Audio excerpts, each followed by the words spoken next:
Europe 1, 16h-18h, historiquement vôtre. le récit. Stéphane Bern. Tous les opposent. Lui est un philosophe dont l'œuvre a traversé les siècles. Elle, une lingère analphabète qu'il a suivie dans sa vie d'errance, renonçant même à leurs enfants. Je vous raconte maintenant un couple dont la liaison a duré plus de 30 ans, malgré ce que les autres pouvaient en penser. Jean-Jacques Rousseau et Thérèse Levasseur.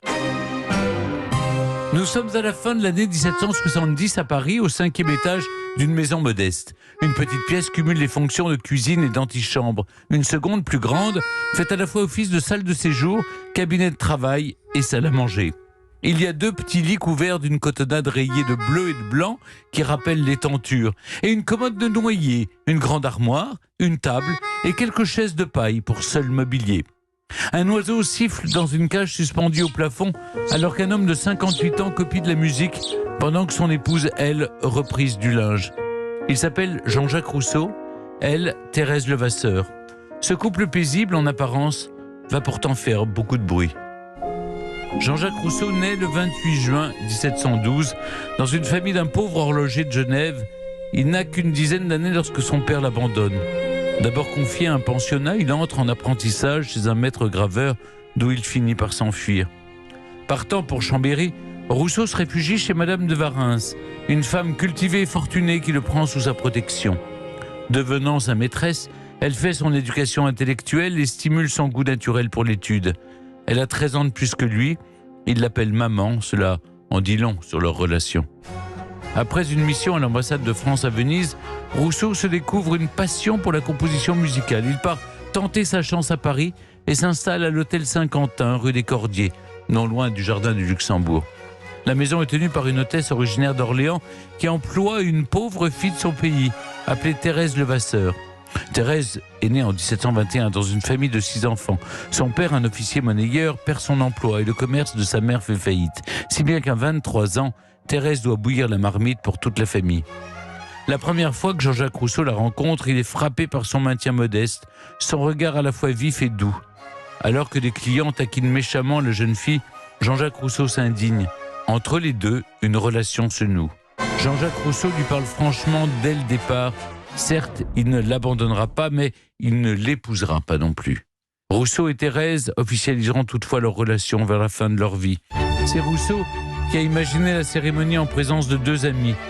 Le maire de Bourgoin-Jallieu, où le couple habite un temps, et son adjoint, inventant ainsi au passage le premier mariage civil. C'est vrai que c'est une curieuse union que celle de Jean-Jacques Rousseau et de Thérèse Levasseur. Elle sait à peine écrire et compter, comme la majorité des Français à l'époque. Malgré les leçons que lui donne le philosophe, elle ne parvient pas à lire l'heure ou à citer dans l'ordre les 12 mois de l'année. Alors le choix de Rousseau étonne forcément son entourage. Pourquoi s'attache-t-il à cette jeune femme bornée ?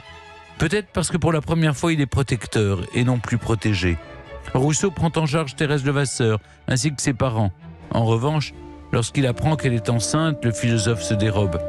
Il n'a ni les moyens ni la fibre d'un père de famille. Malgré les pleurs de Thérèse, lorsque leur premier enfant naît, Jean-Jacques Rousseau abandonne le bébé aux enfants trouvés, avec la complicité de sa belle-mère. Et il agira ainsi pour les 4 autres enfants qui suivront. Un comble pour celui qui publiera par la suite un manuel d'éducation. Jean-Jacques Rousseau écrit beaucoup, du théâtre, de la musique, un discours sur les arts et les lettres. À 50 ans, en 1762, il publie Du contrat social ou principe du droit politique, un ouvrage qui, en prenant la souveraineté du peuple, fait de lui la bête noire de la monarchie. Frappé d'un mandat d'arrêt en France, Rousseau est contraint de fuir. Jugeant l'avenir bien sombre, il ne veut pas contraindre Thérèse à partager son exil. Pourtant, elle décide de le suivre, lui écrivant, je cite, qu'elle passerait les mers et les précipices pour le rejoindre. C'est bien, maintenant on sait qu'elle sait écrire. Le couple se réfugie alors dans la campagne de Motier en Suisse. Rousseau fait de longues promenades dans la nature avant de rentrer prendre le repas du soir en parlant avec Thérèse de tout et de rien. Leur tranquillité dure 3 ans.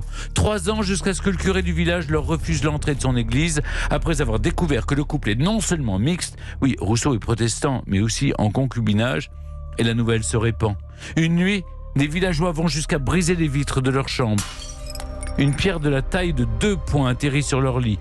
Jean-Jacques Rousseau part en catastrophe, laissant derrière lui Thérèse Levasseur, dont la sécurité est désormais assurée par des gardes.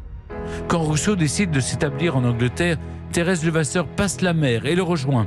Mais l'histoire raconte que durant le voyage, elle tombe sous le charme de James Boswell, un jeune Écossais qui se vante d'avoir partagé la couche de Thérèse plus d'une dizaine de fois. Elle se plaint plutôt d'avoir dû subir les avances de l'Écossais, si bien que Rousseau envoie à Boswell un billet très sec lui conseillant, pour reprendre les mots du biographe Raymond Trousson, de se faire saigner de temps à autre, en gros, de se détendre. Entre Thérèse Levasseur et Rousseau, les relations se tendent. Elle s'accommode mal du régime d'abstinence auquel Rousseau la contraint depuis de nombreuses années en raison de sa santé chancelante. La crise est sérieuse. Elle envisage de le quitter sans lui dire où elle ira. Il la supplie de rester. Sans elle, il l'avoue, il est un homme mort. L'emprise de Thérèse Levasseur sur Jean-Jacques Rousseau se fait de plus en plus prégnante avec les années. Le philosophe britannique David Hume écrira même à son sujet « Elle est méchante, querelleuse, bavarde, mais elle a sur cet homme l'empire d'une nourrice sur son enfant. » Pourtant, elle, il ne l'appelle pas maman.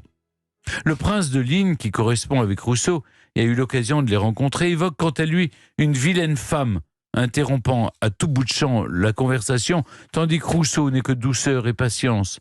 Ces deux témoignages sont sujets à caution, car Thérèse Levasseur est la risée de la petite société que fréquente Rousseau avant son exil.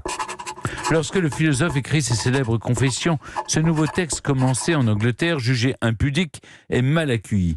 Interdit de publication, souffrant, c'est un homme à bout de force qui, revenu en France et après avoir erré de ville en ville, accepte l'hospitalité du marquis de Gérardin au château d'Ermenonville. Le 2 juillet 1778, après avoir bu un bol de café au lait, Thérèse trouve Jean-Jacques Rousseau assis sur la chaise, c'est-à-dire les toilettes, et gémissant. Il sent des picotements pénibles à la plante des pieds, un grand froid dans le dos, des douleurs sourdes dans la poitrine. À 10h du matin, le philosophe pousse son dernier soupir, quelques jours avant son 66e anniversaire, et il s'effondre. Cette fois, Thérèse Levasseur, dont certains n'ont pas hésité à dire qu'elle l'avait empoisonné ou qu'il se serait suicidé parce qu'elle le trompait, ne le rejoindra que 23 ans plus tard et sans avoir à passer des mers. Europe 1, historiquement vôtre.